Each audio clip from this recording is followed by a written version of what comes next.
If two wheels are locked on an axle so that they are not free to turn separately, one or the other has to slide. So engineers had to find a way to connect both rear wheels to the engine without sliding and slipping on turns. The device which makes this possible is a part of the rear axle. It is called the differential because it can drive the rear wheels at different speeds. The differential looks complicated, but once we understand its principle, it is amazingly simple. These two wheels are mounted on separate axles and supported by a frame so that they can revolve freely at different speeds. Let's fasten a spoke on the inner end of each axle so that by turning the spokes, we can turn each wheel separately. With a bar or crosspiece, we can turn both wheels in the same direction at the same rate of speed. Let's get something to hold this bar in place so that it will press against the spokes. Notice that this support is not locked to the axle. It turns freely. Now we can spin the wheels by rotating the support.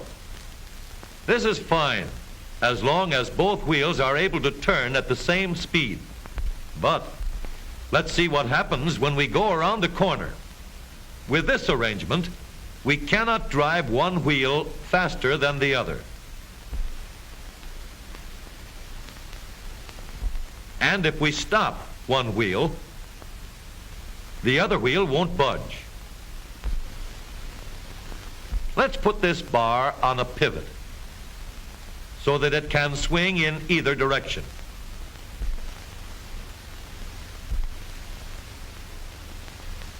Now, the bar can still turn both wheels at the same speed. And because it pivots, it lets one wheel turn even when the other is stopped. But if turned too far, the bar will swing around until it won't drive the spokes that turn either wheel.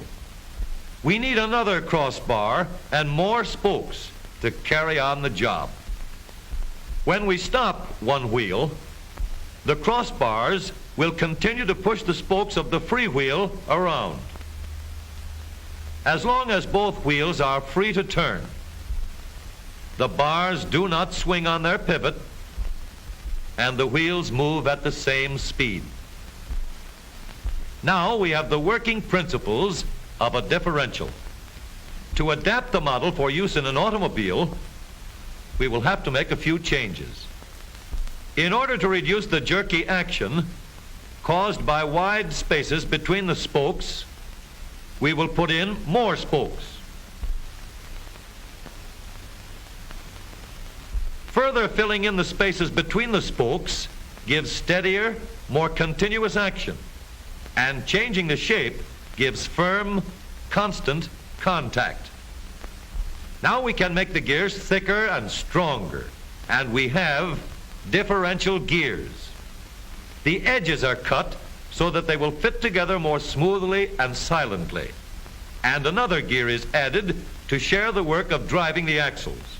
The principle is the same.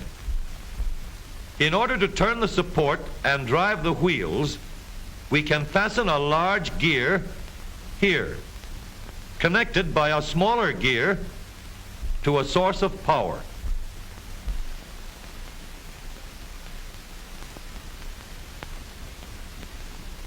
Notice that the power is connected to the differential at the center line. We can make our model more compact by moving the gears closer together.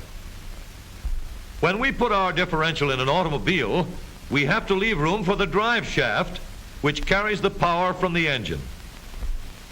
We may build the floor of the car above the drive shaft. But if we do, we won't have much room inside unless we make the top of the car high too. Of course, we could lower the floor and ceiling, but the drive shaft would be higher than the floor. This would have disadvantages. A shaft in the middle of the floor of an automobile would be inconvenient for passengers and would be awkward for carrying luggage. Today, engineers have found a way to make the car roomier and closer to the road without a clumsy shaft above the floor. The drive shaft from the engine to the differential is lowered out of the way, and the drive shaft is connected to the rear axle at the bottom.